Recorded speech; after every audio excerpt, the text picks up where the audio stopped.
Un échange très tendu. Le 26 mars, les équipes de 13h15, le dimanche sur France 2, sont revenues sur les nombreux échanges, parfois conflictuels, qu'ont eu les députés la semaine dernière au sujet de la réforme des retraites. Dans des images diffusées par nos confrères, les téléspectateurs de France 2 ont non seulement pu constater des fortes tensions qui ont pris place en l'Assemblée nationale ces derniers jours mais pas que. Ils ont également pu découvrir un échange plutôt salé entre Éric Ciotti et l'un de ses collaborateurs.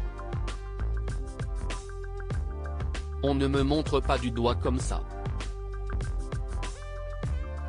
Ne me montre pas du doigt Éric, ne me montre pas du doigt, a rapidement pesté le député LR, Aurélien Pradié. Tu fais ce que tu veux mais tu ne me montres pas du doigt.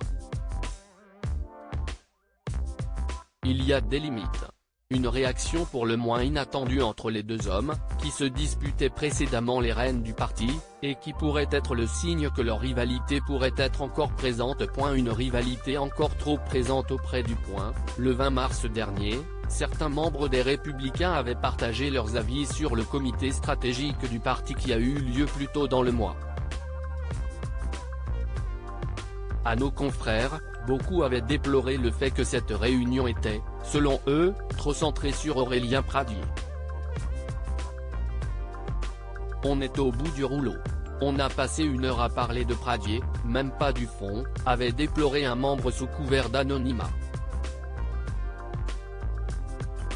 C'était lunaire, on n'était qu'une poignée de participants. Ça sentait la mort à un point inimaginable. Heureusement que personne ne voit ça, avait ajouté une autre source, avant de préciser, Ciotti, qui a compris que le parti est mort et ce débat, a lancé, certains ici veulent tuer notre famille politique. En visant Aurélien Pradié. Un climat difficile donc que le député de 37 ans avait lui-même reconnu. On est dans une phase de reconstruction. J'avoue que c'est un peu turbulent. Je n'y prends pas de plaisir particulier.